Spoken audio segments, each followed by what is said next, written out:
네, 안녕하십니까. 좀 더 정확한 중국 경제 이야기 차이나 이코노미 채널 CEC입니다. 오늘 중국경제금융연구소 전병서 소장님과 함께 하도록 하겠습니다. 안녕하십니까, 소장님. 안녕하십니까? 드디어 양해가 당하고 있습니다. 양해 is coming 이 상황인데, 이 양해 매년 오는 행사긴 하지만 저희가 많이 들어봤죠. 전인데, 많이 들어봤는데 정확하게는 잘 모르는 것 같아요. 근데 이런 양해에 대해서 정확한 설명을 해주는 건 CEC에서 해야 되지 않겠습니까? 그래서 소장님께서 양해가 과연 도대체 무엇인지 어떤 의미를 갖고 있는지 한번 설명 좀 부탁드리겠습니다. 그래서 이제 이거를 우리말로 써놓으니까 좀 복잡해요. 양회 그럼 쌍용 양회. 네. 시멘트를 네. 왜 뭐 이렇게 생각할 수도 있고 그러는데 3월 4일하고 5일에 양회의를 개최한다. 네. 이게 이제 지난주인가요? 그 언론에 이게 많이 떴는데 그럼 양회의라고 그러면 회의를 개최하면 하루 3월 4일이면 4일, 5일이면 5일 네. 그렇게 하지 4에서 5일 이렇게 개최를 하냐. 네. 이것도 이제 궁금성이 도는데 그 양회의는 두 개의 회의다. 네. 그걸 이제 중국말로 하니까 이제 중국에서 두 개 그럴 때 양이라는 말 써요. 네. 그래서 그리고 회의가 붙다 보니까 양회의 이제 이렇게 되는데 우리로서는 전혀 이게 익숙하지 않은 단어죠. 네. 그냥 두 개의 회의네요. 그렇습니다. 네. 별 의미가 없어요. 두 개의 회의라는 뜻인데 네. 왜 4일에서 5일 날 이제 뭐 개막하냐 뭐 이런 얘기를 하지만 그거는 장소 문제가 있어요. 중국이 큰 정치 행사를 하는 것을 어디서 하냐고 그러면 인민대회당에서 해요. 인민대회당. 북경 가서 가보셨죠? 북경 아직 못 가봤습니다. 상해랑 심천은 가봤는데 정치 중심적으로 못 가봤습니다. 그래요. 네. 저는 이 인민대회당에서 그 망연회도 해봤습니다. 네. 자주 가시죠? 그 네.清华대학의 MBA들 망연회는 이 인민대회당을 빌려서요. 근데 3월 4일 날 정치협상회의라는 것을 하는데 요것을 이 개막식을 여기서 하죠. 네. 그리고 3월 5일 날 전인대라고 하는 회의를 3월 5일 날 개막식을 해요. 그래서 지금 사진을 보면은 같은 장소 같은데요? 그렇죠. 같은 장소죠. 네. 그래서 한 5,000명 정도 이제 5, 6,000명 정도 들어갈 수 있는 이제 장소인데 네. 그래서 요 두 개 장소에서 이제 하루를 간격으로 이제 회의가 벌어집니다. 네. 그래서 뭐 중국의 역대 지도자들 얼굴이 나오고 있지만요. 이 지도자들의 선출도 다 여기서 해요. 그래서 먼저 이제 양회의를 우리가 얘기하기 전에 중국의 그 권력 구도를 좀 볼 필요가 있어요. 이걸 이해를 해야 중국의 양회의나 또 앞으로 나올 이제 많은 중국의 정치 관련된 얘기를 할 수가 있는데 사실은 뭐 서방 세계가 그렇게 얘기죠. 바이든 대통령이 또는 이제 미국이 중국을 민주화 시키겠다고 이제 어떻게 보면 WTO도 가입해주고 여러 가지 페이브를 줬는데 중국은 사회주의, 공산주의를 버릴 생각이 전혀 없다. 그래서 뭐 이제 민주주의 국가들이 동맹으로서 이제 뭉쳐가지고 중국을 어떻게 보면 포위해서 혼내주고 이렇게 되겠다고 그러는데 문제는 중국은 지금까지 한 번도 민주주의를 해본 적이 없습니다. 네.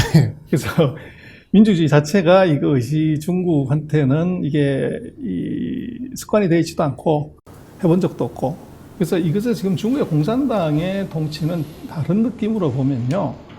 중국의 황제 시스템의 그대로 재현이라고 볼 수 있어요. 그래서 자금성에 나중에 우리 자금성 얘기를 또 다시 한번 할 건데 자금성을 앞으로 지나가면요. 자금성 우리 천안문 광장에서 보면 자금성 그 앞에 이 사진이 하나 붙어 있어요. 네. 그 사진이 바로 모택동 주석의 사진이에요. 네. 근데 우리도 그렇지만 집에 이 주인 의무자 그럴 때 문패를 단 사람, 그 사람이 주인이죠. 그쵸. 네. 그래서 자금성의 주인이 누구냐 그러면 상징적으로 보면 거기 문패 달린, 얼굴에 문패 달린 사람이 주인이다 그러는데 그게 바로 공산당이죠. 네.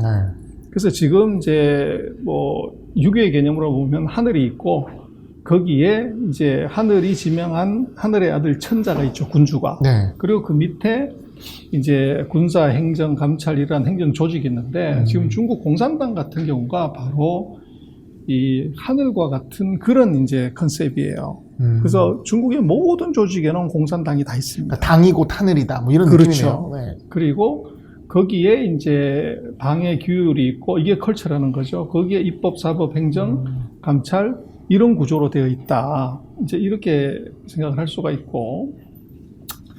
그래서 이제 중국의 이 전인대나 정협이 다 공산당의 우리 같으면 이제 더불어민주당, 국민의힘 그 정당의 행사를 얘기하는 거예요. 전당대회 같은 건가요?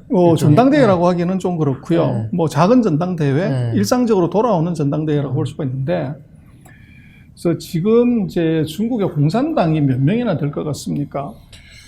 상당히 많은 거로 알고 있습니다. 2019년 이제 공보로 9.1 9,191만 명입니다. 당원이요.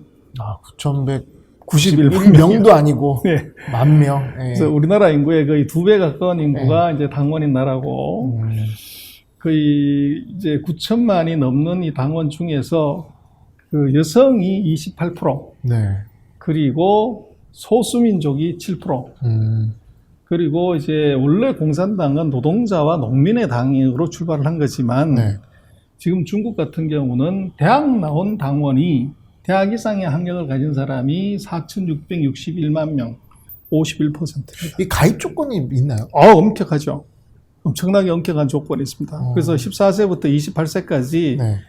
그 예비 공산당원, 공청단이라고 그러죠. 네. 거기서 활동을 해서 이 충성도를 인정을 받아야 네. 정식 당원으로 이제 입당을 할 수가 있어요. 직업과는 관계가 없고. 그렇죠. 네. 근데 지금 시진핑 같은 경우도 공청단 들어갈 때도 몇 번 떨어졌고 그 정식 공산당원이 될 때도 7.8기를 했던가 뭐 그래요. 아니 시진핑 같은 경우는 흔히 말하는 태자당이라 그래서 이 정말 그렇잖아요. 근데 떨어졌다고요? 그렇죠. 상상하기가 힘든데. 네. 그래서 지금 놓고 보면 이제 그 중국의 이 노동자 농민의 당이라고 하지만 9,191만 명 중에서 진짜 이게 노동자는 644만 명. 네. 그리고 농민, 어민, 뭐 이런 이제 시골에 사는 사람, 뭐 농업 인구라고 하는 사람들로 통칭된 이 사람들이 2,556만이에요. 그래서 이 사람들의 비중이 제일 크고, 그리고 재미난 것은 이제 기업, 그 공산당은 노동자 농민의 당이라고 하는데 이 기업 단위에 있는 사람들이 1,010만 명 가까이 됩니다. 그래서 지금 이제 그리고 학생들도 196만 명이 되고요. 그래서 이게 이제 처음 생각하는 노동자와 농민의 당은 이미 아니라는 거예요. 네. 그 안을 놓고 보면 기업가도 들어가 있고 이 자영업자도 사실은 들어갈 수가 있고 또 학생들도 들어가 있고 뭐 이제 이런 거죠. 그 전체 국민을 뭐 대표하는 그렇죠. 지금은 이제 느낌이 그렇다고 나나요? 봐야 돼요. 네. 그리고 더 재미난 건 퇴직한 사람들도 1,866만 명이 있어요. 당원이었다가 퇴직을 할 수도 있고. 그렇죠. 그래서 이제 이런 사람들이 그 당원이 아니라 이제 그 직장에서 퇴직한 사람. 퇴직한 당원. 네, 그렇죠. 그러니까 당원을 퇴직하는 게 아니고. 그렇죠. 약간 번외인데 정말 궁금한 게 있었거든요. 네. 그 이제 보통 저도 대학원 다닐 때 동기 중에 중국 그 원우가 있었고. 네. 얘기하다 보면은 우리 아버지 당원이에요. 뭐 이런 거 하는 거 이런 얘기를 하더라고요. 그렇죠. 그 당원이면 좀 뭔가 힘이 좀 있나요? 파워가? 그래서 모든 이제 권력기관은 반드시 당원이어야 되고요. 그래서 사회의 이제 엘리트들은 다 이 당원이어야만 네. 이제 어떻게 보면 출세하기가 쉽죠. 그러다 보니까 거의 이제 엘리트들은 뭐 그 당원이라고 봐야죠. 엘리트 약간 필수 조건 중에 하나가 그렇죠. 당원이다. 그렇죠. 그래서 이제 중국 같은 경우는 조금 우리하고 다른 것이 우리는 상권 그럴 때 입법, 사법, 행정을 얘기하죠. 네. 근데 중국은 그게 아니고 당, 정, 군이 상권입니다. 그래서 당과 정과 군대를 장악하는 것이 이게 권력의 핵심이에요. 그래서 이게 좀 특이한 것이 지금 이제 시진핑 같은 경우도 당을 장악을 했고 그리고 이제 군대를 장악을 하는데 네. 그 군대를 장악하는데 굉장히 크게 기여를 한 사람이 시진핑의 부인이에요. 펑리위안이라고. 네. 그래서 그 대통령 영부인 우리로 치면 주석의 부인이 되기 주석 부인 되기 이전에는 이 펑리위안은 우리 같으면 뭐 국민 가수 네. 그런 느낌이었고, 우리 같은 뭐라고 그럴까요? 국군 연해부대 거기에 소장인가 그랬어요. 직급이. 그래서 지금 보시는 사진에 이제 군복을 입고 있죠. 그래서 이 채널을 통해서 시진핑이 군대의 인맥 또 군대의 상황들을 굉장히 많이 파악하고 어떻게 보면 이제 했던 것이 있고요. 일종 연예인이지만 군내 직책이 있었기 때문에 그렇죠. 군을 연결하는 역할을 톡톡 그렇죠. 했다. 네. 그리고 이제 시진핑은 정치 측면에서는 아버지가 시중신 부총리였습니다. 네. 그래서 시중신은 중국을 건국하는데 혁력한 공을 세운 8대 혁명 원로 중에 한 명이에요. 네. 개국공신이잖아요. 그렇죠. 네. 그러다 보니까 이제 당, 정군을 장악하는 데 굉장히 유리했고, 그래서 이제 뭐 중국말로 쓰여 있기는 한데, 지금 중국 공산당하고 지금 이제 오늘 얘기하려는 양회의를 하게 되는 전인대라는 것이 이제 있어요. 네. 그래서 요거를 이제 조금 저걸로 놓고 보면 중국은 그 당정 국가, 그래서 당하고 정치가 똑같은 네. 이제 그 파리 스테이트 시스템이라고 얘기를 하는데 이렇게 되어 있고 모든 국가 행정 조직 위에 당이 있습니다. 그래서 당이 모든 것을 다 관찰하고 심지어는 국유 기업이라고 하더라도 국유 기업의 장, 예를 들면 우리 같은 경우에 뭐 그 한전이다, 예를 들어서 뭐 도로공사다, 철도공사다 그랬을 때 그 중국의 국유 기업이 96개가 있는데 네. 그 중에서 1등부터 49등 정도 가는 그 회사의 국유 기업의 회장은 그 임명장을 누가 주냐 그러면 공산당 조직부가 줍니다.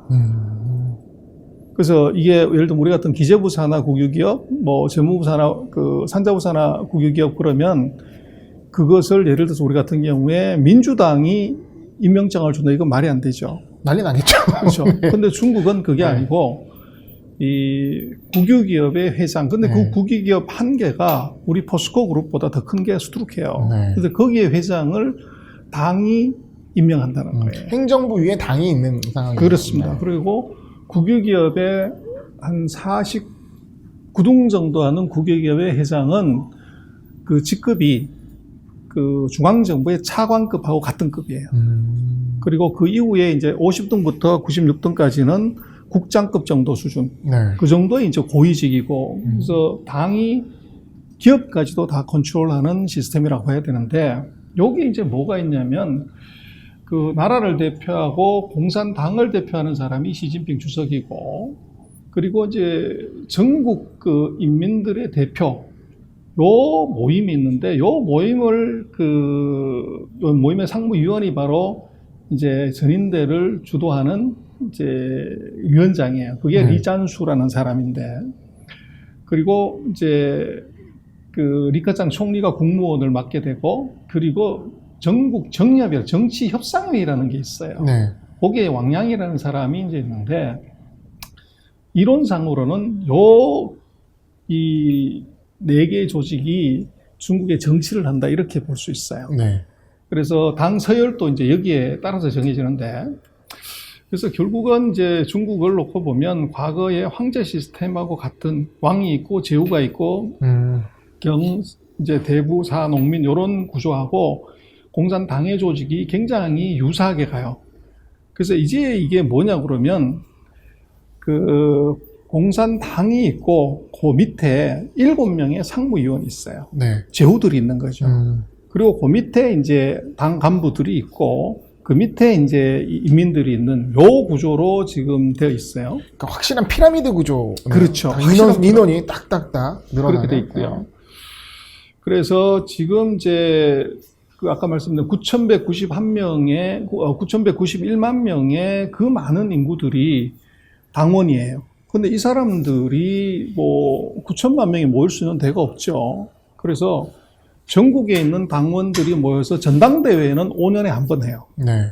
그리고 이제 1년에 한 번 정도 그 인민 대표를 모아가지고 거기서 이제 우리 같으면 이제 국회 역할을 한다 그럴까? 그게 있는데 그게 바로 전국 인민 대표 대회예요. 정기국회 같은 그런 느낌으로 봐야 돼요. 어떤 중요 사항을 의결하는. 그렇죠. 네. 그래서 그 당이 있고, 그리고 그 당의 조직 안에서 이제 그 전국 형식상으로는 최고의 의결 기구가 되죠. 네. 그래서 그 국회 같은 것이 만들어지고, 그 국회에서 중요한 입법, 예를 들면 이제 그 행정에 대한 감시, 그 다음에 이제 뭐 예산의 승인, 이런 것들을 하게 되고, 그리고 이제 국가 주석이 있는데, 국가 주석의 아래에 바로 국무원이 있어요. 우리 같은 네. 행정부가 있고, 네. 그리고 거기에 법원이 있어요. 그래서 우리는 입법, 사법, 행정이 이제 독립이 되어 있지만, 네. 중국은 이 사법이 국가 수반의 아래에 있다는 거죠. 이게. 그래서 이게 이제 좀 다른 점이고, 또 국회는 이 완전히 분리가 되어 있는. 그래서 우리 생각하고는, 우리 시스템하고는 굉장히 다른 시스템이다. 그러니까 아예 정치 체계가 아예 다른다고 봐야 돼요. 그렇습니다. 예. 그래서 이제 또 하나 재밌는 것은 중국은요, 공산당은 이 중국이라는 국가에 충성하지 않아요. 그래서 중국 공산당이 가진 군대가 인민해방군이에요. 당의 군대란 말이죠. 그렇죠. 거죠? 네. 그래서 그 군대가 국가의 군대가 아니라 당의 군대예요. 그래서 우리는 이제 국군은 이제 국가를 위해서 봉사하고 헌신하고 희생하는 것을 자랑으로 여기는, 명예로 여기는 이제 조직인데, 중국 같다고 하면 우리로 만약에 비교를 하자면 집권당인 민주당의 군대라는 거예요. 네. 그 시스템이 다르다는 거죠. 일당 국가니까 가능한 거. 그렇죠. 그래서 당, 정군이 한 개로 다 뭉쳐져 있는 아주 특이한 권력 구조를 가진 나라라는 거예요. 네. 그래서 그걸 서방세계하고 같이 보면 안 된다. 그래서 당이 모든 것을 다 이제 통제하는 파리스테이트 시스템이고, 그래서 9,191명의 공산당원의 이제 맨 꼭대기에 있는 사람이 바로 국가주석이라는 거죠. 네. 그래서 이 사람이 이 넘버원. 네. 그리고 이제 전국 인민대표대회가 이제 모든 인민들을 대표하는 대회가 있는데, 그 대회가 우리 같은 국회 같은 거예요. 네. 근데 그 국회의 이제 아래에 이론상으로 이제 국무원이 있는데, 그 국무원의 총리가 우리가 얘기하는 국무총리예요. 그리고 국회의장이 있는데, 그 사람이 바로 상무위원회 위원장인데, 서열로 보면 이론상으로 생각하면 우리는 국무총리보다도 국회의장이 더 높은 사람이잖아요. 네. 근데 중국은 반대예요. 국무총리가 넘버 2고, 네. 그리고 우리가 쳤을 때 국회의장이 넘버 3예요. 그리고 이제 또 하나가 있는데, 전국 인민대표대회라고 하는데, 우리는 이렇게 생각하죠. 중국은 공산당 일당 독재의 나라, 그래서 당이 공산당밖에 없다고 생각하잖아요. 그쵸. 근데 그게 아니고, 중국도 다 당제예요. 그 허수아비 정당이 몇 개가 있어요. 약간. 그래서 그것은 이제 역사적인 배경이 있는 건데, 이제 국민당하고 공산당이 대척점에서 있을 때, 그때는 뭐 여러 당이 생길 수 있는 다른 당도 있었다는 거죠. 네. 그래서 국민당을 제외한 나머지 당들하고 공산당이 서로 협력해가지고 이 국민당을 쓰러뜨리고 이제 나라를 세운 거죠. 네. 그래서 그때 이제 우리 다 혼자 다 먹지 않는다. 그래서 다른 정당들과 협상을 잘해서 합의를 이루어서 이제 정치를 한다. 그게 있는데, 그게 바로 정치협상회의입니다. 아, 정치협상회에서는 인원은 적지만 소수 당들도 참여해서 그죠. 예, 원래 오리지. 힘은 없지만 그렇죠. 힘은 없다 생각하겠지만 네. 그래서 허수아비 정당이긴 한데 네.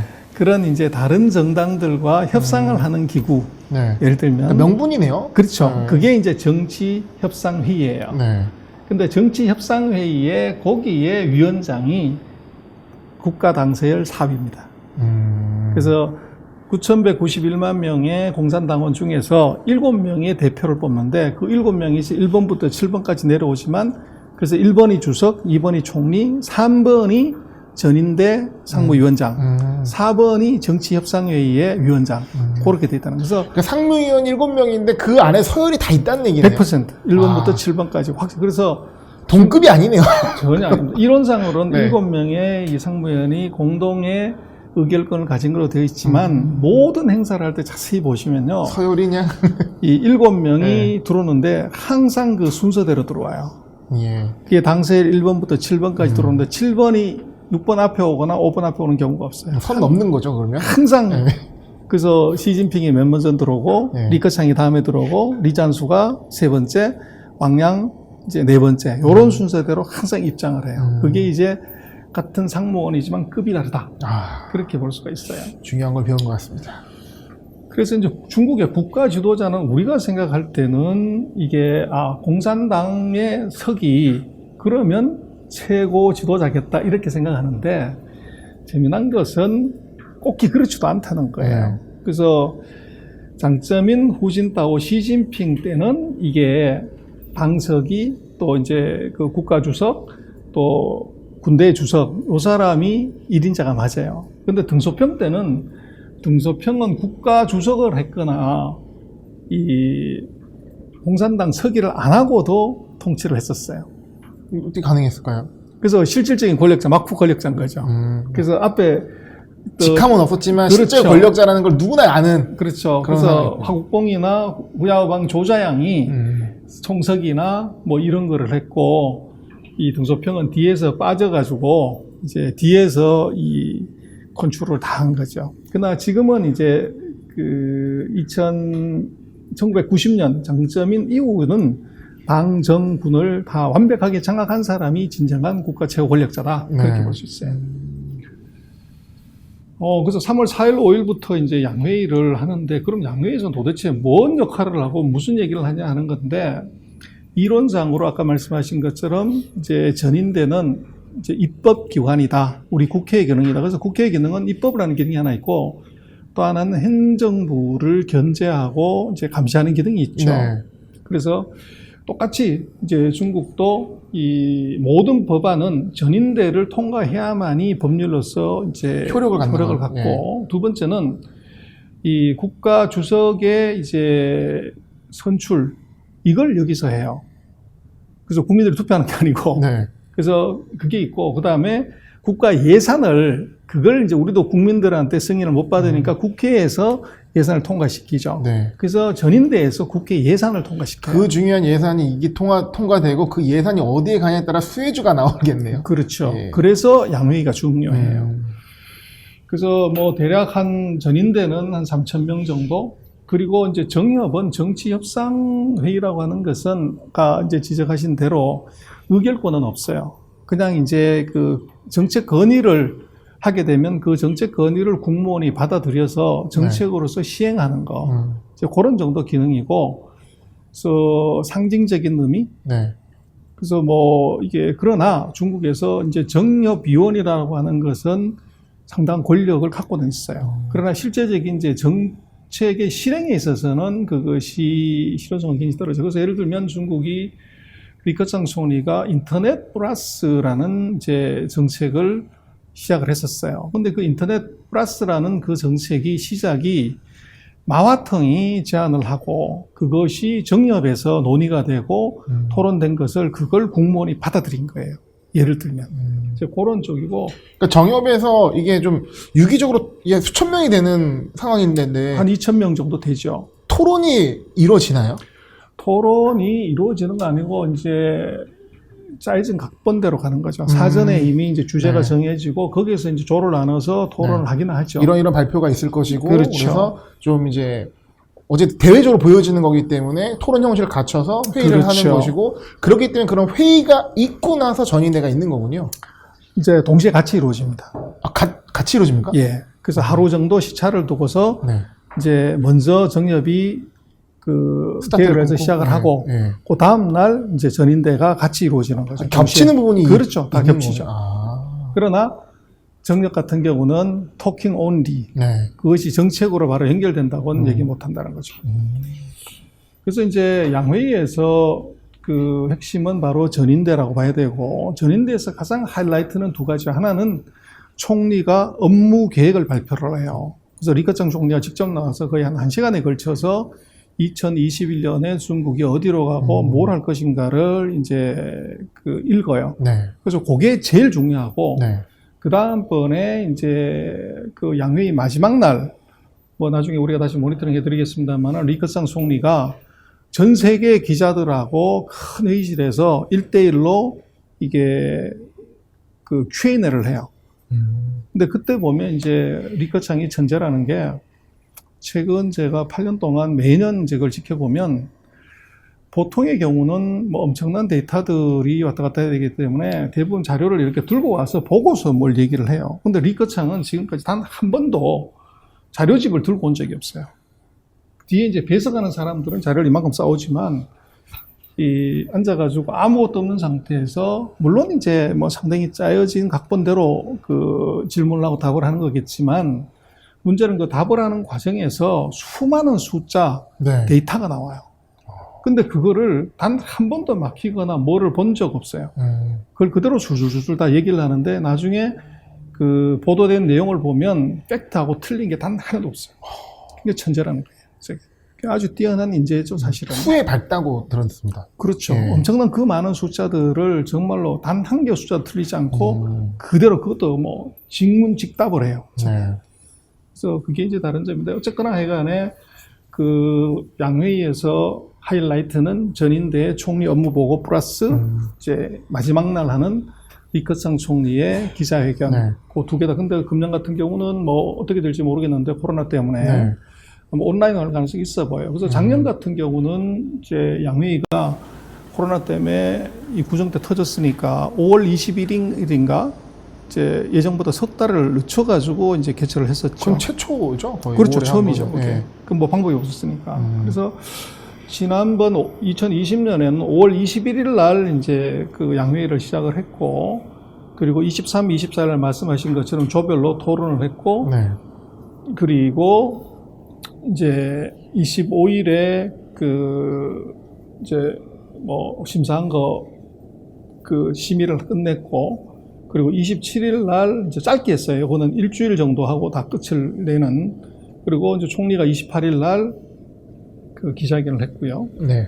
그래서 금년에도 전체적인 일정은 이렇게 갈 건데 기간이 이거보다 조금 더 긴 네. 그런 상황으로 볼 수 있고 양회도 정상화된 것 같습니다. 그렇습니다. 네. 그리고 이게 이제 중요한 것은 정부 업무 보고를 할 때 여기에 숫자가 나와요. 그래서 GDP는 얼마, 그 CPI는 얼마, 실업률은 얼마, 적자는 얼마, M2는 얼마, 뭐 이런 수치들이 제시가 돼요. 네. 그래서 이게 이제 사회주의 계획 경제의 나라이기 때문에 그 목표를 반드시 제시를 하죠. 근데 2020년의 경우들은 이제 GDP 목표 같은 건 제대로 설정을 잘 안 했고, 그래서 금년도도 봐야 되겠지만 이게 미국과의 지금 미묘한 관계 때문에 그 GDP 성장 목표를 발표할지 안 할지가 굉장히 관심사예요.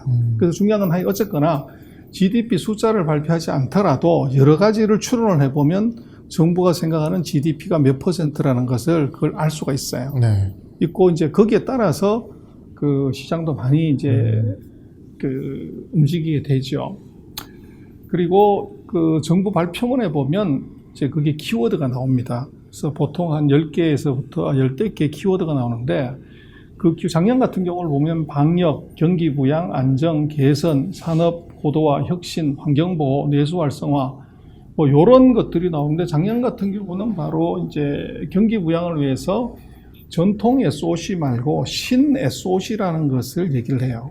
그게 이제 5G죠. 네. 그래서 작년에 5G 관련되는 주가들이 난리가 났던 것처럼 그래서 이번 양회의에서 그 리커창 총리가 얘기하는 정부 업무 보고에 핵심 키워드들이 나오는 것, 요게 중요하다는 거죠. 거기에 이제 유방산업이 있고 종목이 나온다. 그렇게 볼 수 있을 것 같아요. 그래서 작년 같은 경우는 이제 가장 큰 유행이 바로 그 전통산업이 아닌 코로나19였으니까 그 7가지 신 SOC, 산업 인터넷, 인공지능, 빅데이터, 고속철도, 충전소, 특고압, 이제 요런 5G 인프라, 요게 이제 얼마를 투자하냐, 그 네. 수혜주가 뭐냐를 갖고서 이제 치열하게 논쟁하고 또 그것들이 많이 움직였었죠. 그래서 금년에도 요거를 이제 잘 봐야 되고, 그래서 일단은 그 개막하고 난 그 다음 날 그 하는 이제 리커창 총리의 정부 업무 보고 이제 여기에 포커스해서 그 어떻게 보면 유방 산업을 고른다 그럴까? 이제 그럴 필요가 있다는 겁니다. 네. 지금까지 여러분은 어떻게 보면 이 차이나 MBA 과정에 중국 정치 구조라는 전공 과목을 하나 들은 거나 마찬가지의 내용이 아니었나 생각을 하고요. 그러면 이어서 그 올해 양회에는 어떤 얘기들이 전개될지는 다음 시간에 또 이어서 말씀드리도록 하겠습니다. 부장님 오늘 말씀 감사합니다. 네, 고맙습니다.